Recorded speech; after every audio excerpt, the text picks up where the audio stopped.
Good morning friend, Shri Sarodaya પ્રાથમિક શાળા home લર્નિંગમાં આપનું સ્વાગત છે.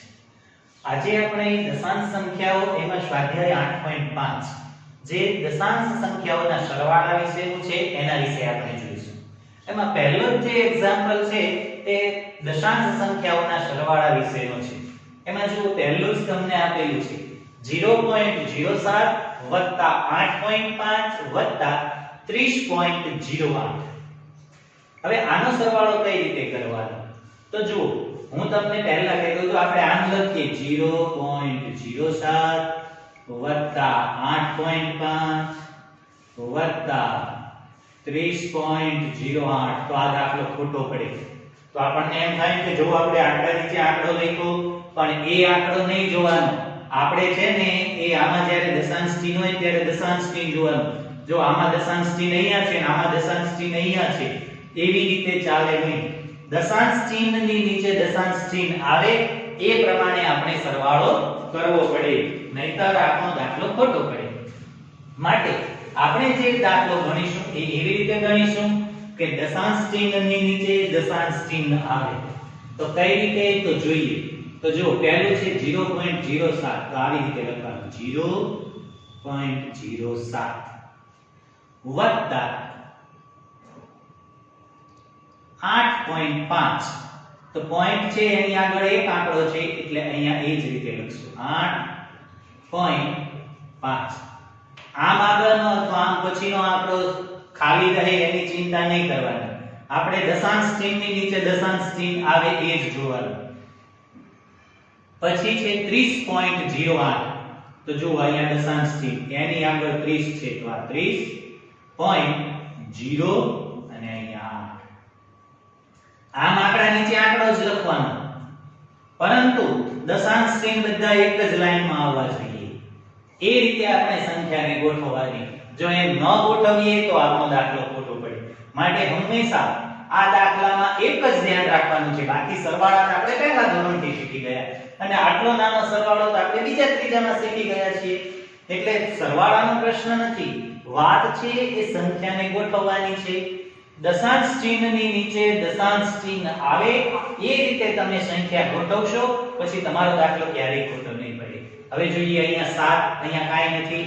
7 ને 8 15, 15 નો પાંચડો, વિદ્યા 1, 5 ને 1 6, દશાંશ ચિહ્નના સ્થાને દશાંશ ચિહ્ન, 8 ના 8 અને 3 ના 3, 38.65 એ આપણને જવાબ મળ્યો. હવે જો b માં દશાંશ ચિહ્ન જ નથી આપ્યું તો શું કરીશું? તો જો પહેલા દાખલામાં દશાંશ ચિહ્ન નથી, એનો મતલબ દશાંશ ચિહ્ન પછીની સંખ્યાઓ છે ને અપૂર્ણાંક હોય છે. દશાંશ ચિહ્ન પહેલાની પૂર્ણાંક સંખ્યા હોય છે, એટલે કે પૂર્ણાંક સંખ્યા છે 15. એની પાછળ દશાંશ ચિહ્ન નથી એટલે એનો મતલબ કે પોઈન્ટ શૂન્ય હોય. લખવો હોય લખી શકો, ન લખો તોય ચાલે, ખાલી 15 લખો તોય બરાબર. 15.0 એટલે 15 પૂરા. પછી છે 0.632. તો લખીશું વત્તા 0. જો અહીંથી નહીં ચાલુ કરવાનું, પોઈન્ટ અહીંયા છે એટલે 0 આની નીચે લખીશું 0.632 વત્તા 13.8. તો 13 આ બાજુ લખાશે 13 અને 8 આંકડા નીચે આંકડો. હવે સરવાળો કરી નાખો. અહીંયા 2 ના 2, 3 ના 3, 8 ને 6 14 નો ચોગડો, વિદ્યા 1, 5 ને 1 6 3 9 2 29.432. બરાબર. પછી ત્રીજું છે 27.076 વત્તા 0.55 વત્તા 0.004.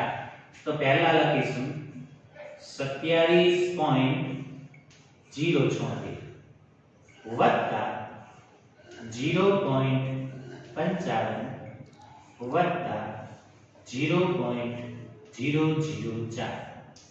તો હવે આપણે જોઈએ 6 ને 4 10, 10 ની 0, વિદ્યા 1, 7 ને 1 8, 8 ને 5 13 નો તગડો, વિદ્યા 1, 5 ને 1 6, દશાંશ છે 7 ના 7, 2 ના 2, 27.630. પછી છે ડી. દશાંશ ચિહ્નની નીચે દશાંશ ચિહ્ન પ્રમાણે પહેલા ગોઠવીશું 26.65 વત્તા 9.005 વત્તા 3.7 લખવાનો આંકડા નીચે જ આંકડો, નહીતર ખોટો પડે દાખલો. જ્યાં ન આવતા હોય આંકડા ત્યાં શૂન્ય લખવી હોય તો લખી શકો.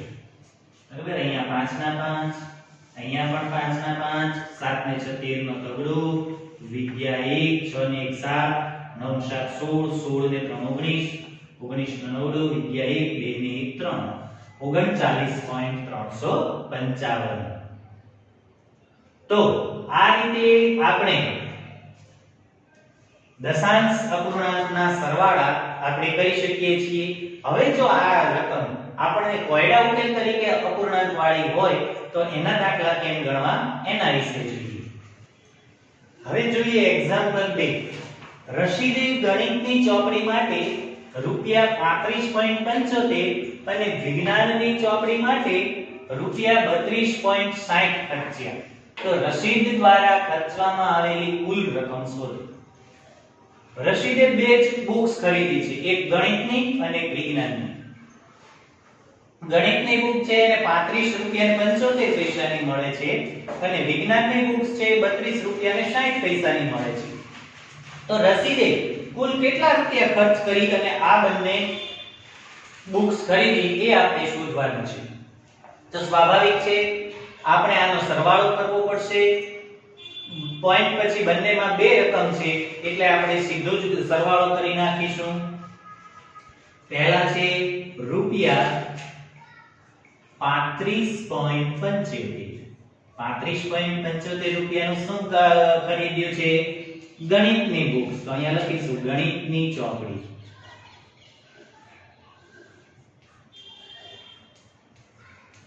અને પછી 32 રૂપિયા અને 60 પૈસાનું શું ખરીદ્યું છે?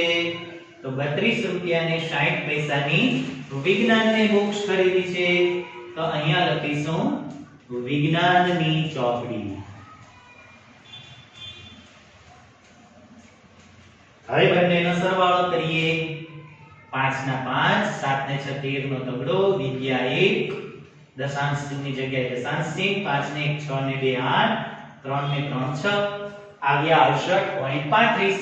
તો નીચે લખાશે રશીદે અથવા તો રશીદ દ્વારા કુલ રૂપિયા 68.35 ખર્ચવામાં આવ્યા. રશીદે આ બંને બુક્સ ખરીદવા માટે 68 રૂપિયા અને 35 પૈસાનો ખર્ચ કર્યો છે. તો આ રીતે આપણે રકમવાળા દાખલા છે એમાં દશાંશ ચિહ્નનો ઉપયોગ કરી અને આપણે દાખલો ગણી શકીએ છીએ. હવે જુઓ એક્ઝામ્પલ 4. એમાં આપણને કહ્યું છે કે નસરીને 3 મીટર 20 સેન્ટીમીટર કાપડ તેના શર્ટ માટે અને 2 મીટર અને 5 સેન્ટીમીટર કાપડ તેના પેન્ટ માટે ખરીદ્યું. તો તેના દ્વારા ખરીદવામાં આવેલ કાપડની કુલ લંબાઈ શોધો.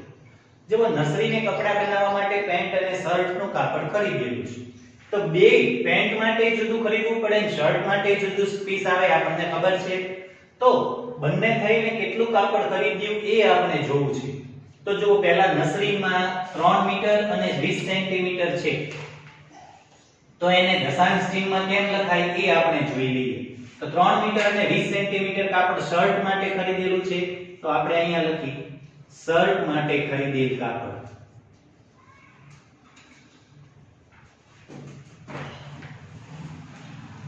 શર્ટ માટે કેટલું ખરીદ્યું છે? 3 મીટર અને 20 સેન્ટીમીટર. હવે આપણે શું કરવું છે? આ બધાને મીટરમાં ફેરવવા છે. બરાબર? તો આ 3 તો મીટર જ છે એટલે એમાં તો કાઈ ફેરવવાનું આવશે નહીં. તો 3 ના 3 એમને એમ લખીશું. પણ જે આ 20 સેન્ટીમીટર છે એને મીટરમાં ફેરવવા પડશે. બરાબર? તો એને મીટરમાં ફેરવી અને આમાં ઉમેરવા પડે. બરાબર? તો આપણે લખીશું 3 વત્તા 20 સેન્ટીમીટર એ કેટલા સેન્ટીમીટર એ 1 મીટર થાય? 100 સેન્ટીમીટર એ. તો અહીંયા આપણે લખીશું 20 એના છેદમાં 100. હવે જોઈએ આપણે આ 3 ના 3 એમને. બરોબર, પૂર્ણાંક સંખ્યા પૂરી થઈ ગઈ એટલે પછી દશાંશ ચિહ્ન આવશે. હવે આ 20 છે એ કઈ રીતે લખાશે? તો પહેલા અહીંયા 20 તો લખીએ, પણ છેદમાં કેટલી શૂન્ય છે? 2. એટલે કેટલા આંકડા પછી દશાંશ ચિહ્ન આવે? 2. તો આપણે અંશમાં ગણીએ તો આ 1 અને 2, બે આંકડા પછી દશાંશ ચિહ્ન છે તો પૂરેપૂરા 20 લખવાના. હવે કદાચ ન થતા હોય ને એક આંકડો થતો હોય તો એ જો બીજામાં આવે જ છે, આપણે એમાં જોઈએ. હવે આપણે જોઈએ આ શર્ટ માટે ખરીદેલ કાપડ હતું, બીજું છે પેન્ટ માટે ખરીદેલ કાપડ.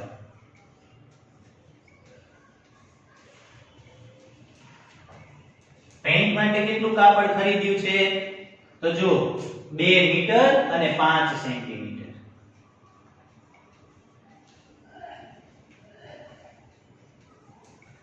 જો મીટર 2 તો પૂરા છે એટલે 2 વત્તા 5 સેન્ટીમીટર છે એને આપણે મીટરમાં ફેરવા પડશે. તો એના માટે શું કરીશું? 5 એના છેદમાં કેટલા લખવા પડના છે? 100. કેમ 100 લખવાના છે? કારણ કે 100 સેન્ટીમીટર એ 1 મીટર થાય એટલા માટે. બરાબર. હવે આ બંનેનો સરવાળો કરીએ તો પહેલા આને અપૂર્ણાંકમાં ફેરવી દઈએ. 2 એમ નેમ રહેશે 2. પછી હવે જુઓ અહીંયા પોઈન્ટ તો આપણે મૂકી દીધો, ચાલો પૂર્ણાંક સંખ્યા છે. પછી પોઈન્ટ પછી કેટલા આંકડા છે? છેદમાં 2 શૂન્ય છે એટલે દશાંશ ચિહ્ન પછી 2 આંકડા આવવા જોઈએ, પરંતુ અહીંયા છે કેટલો? એક જ. તો શું કરીશું? તો આપણને ખબર છે આપણે 5 પછી શૂન્ય લખીએ, પણ જો 5 પછી શૂન્ય લખીએ તો કેટલા થયા? 50. પણ આપણે કેટલા લખવાના છે? 5. તો શું કરીશું? તો કે જો આવી રીતે શૂન્ય નહીં મૂકવાની, આપણે આગળ દશાંશ ચિહ્ન વખતે શીખી ગયા હતા, શૂન્ય લખવાની હોય એ કેવી રીતે લખવાની? તો દશાંશ ચિહ્ન પછી પહેલા શૂન્ય અને પછી 5. એટલે આ કેટલા થયા? 2.05. તો આટલું શર્ટનું કાપડ ખરીદ્યું અને આટલું પેન્ટ માટે કાપડ ખરીદ્યું. આપણને તો પૂછ્યું છે કુલ કેટલું કાપડ ખરીદ્યું. તો હવે આપણે બંનેનો સરવાળો કરી નાખીએ. તો લખીએ 3.20 મીટર શર્ટ માટે વત્તા 2.05 મીટર પેન્ટ માટે. બરાબર. 3 મીટર ને 20 સેન્ટીમીટર કાપડ શર્ટ માટે ખરીદ્યું છે અને 2 મીટર અને 5 સેન્ટીમીટર કાપડ પેન્ટ માટે ખરીદ્યું. બેનો સરવાળો કરીએ. 5 ના 5, 2 ના 2, 3 ને 2 5. એટલે નસરીને કુલ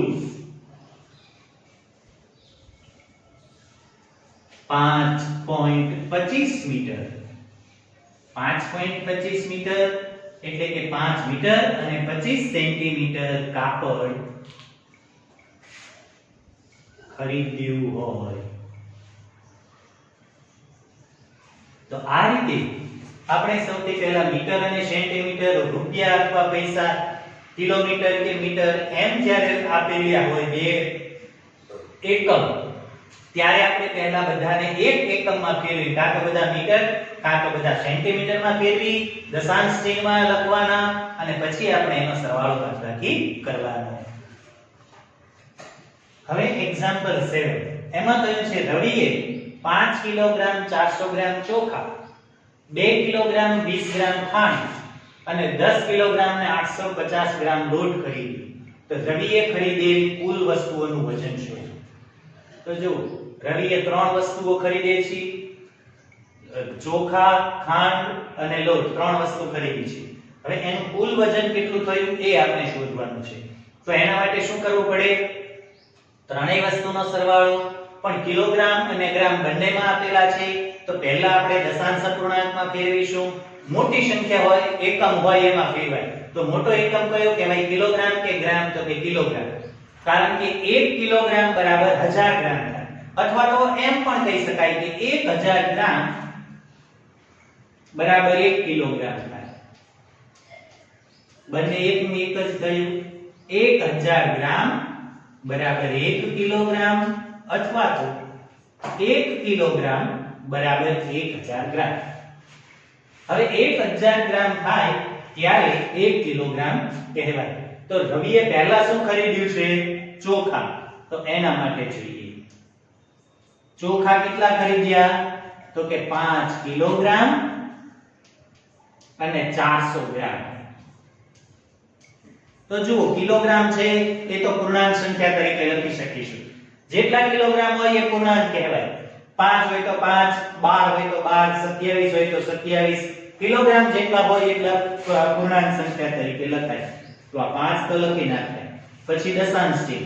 હવે જે ગ્રામ છે એને કિલોગ્રામમાં આપણે ફેરવવા છે. તો કઈ રીતે ફેરવીશું તો કે 400 છે તો પહેલા અહીં આપણે લખી નાખીએ 5 વત્તા આ 400 ગ્રામ એમાં ઉમેરવાના છે. જો હવે જેટલા હોય ને એટલા નીચે લખવાના. ગયા દાખલામાં આપણે સેન્ટીમીટર ની નીચે 100 લખેલા હતા. શા માટે? કારણ કે 1 મીટરના સેન્ટીમીટર કેટલા થાય 100 એટલા માટે. અહીંયા આપણે છેદમાં 1000 લખીશું. શા માટે? 1 કિલોગ્રામના કિલોગ્રામ કેટલા થાય છે 1000. માટે આપણે અહીંયા લખીશું છેદમાં 1000. બરાબર. હવે આ બંનેનો સરવાળો કરવાનો. તો પહેલા આને આપણે દશાંશ ચિહ્નમાં ફેરવી દઈએ તો થાય 5 પછી દશાંશ ચિહ્ન. 1 2 ને 3 ત્રણ આંકડા પછી દશાંશ ચિહ્ન આવે તો ઉપર ગણીએ 1 2 ને 3 થઈ જાય છે 5.400 કિલોગ્રામ. એ ચોખા ખરીદ્યા. હવે બીજી વસ્તુ છે ખાંડ. તો એની આપણે ગણતરી કરીએ તો ખાંડ છે એ કેટલી ખરીદી છે 2 કિલોગ્રામ અને 20 ગ્રામ. તો સેમ આની જેમ જ 2 કિલોગ્રામ એ તો પૂરા છે એટલે 2 વત્તા 20 ગ્રામ છે એના છેદમાં કેટલા લખીશું 1000. કારણ કે 1000 ગ્રામ એ 1 કિલોગ્રામ થાય છે. બરાબર. 2 એમને પછી દશાંશ ચિહ્ન.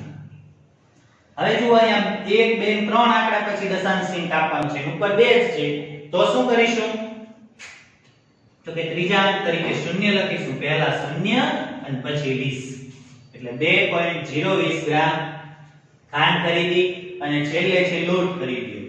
તો લોટ કેટલો ખરીદ્યો છે તો એ આપણને કહ્યું 10 કિલોગ્રામ ને 850 ગ્રામ. 10 કિલોગ્રામ 850 ગ્રામ.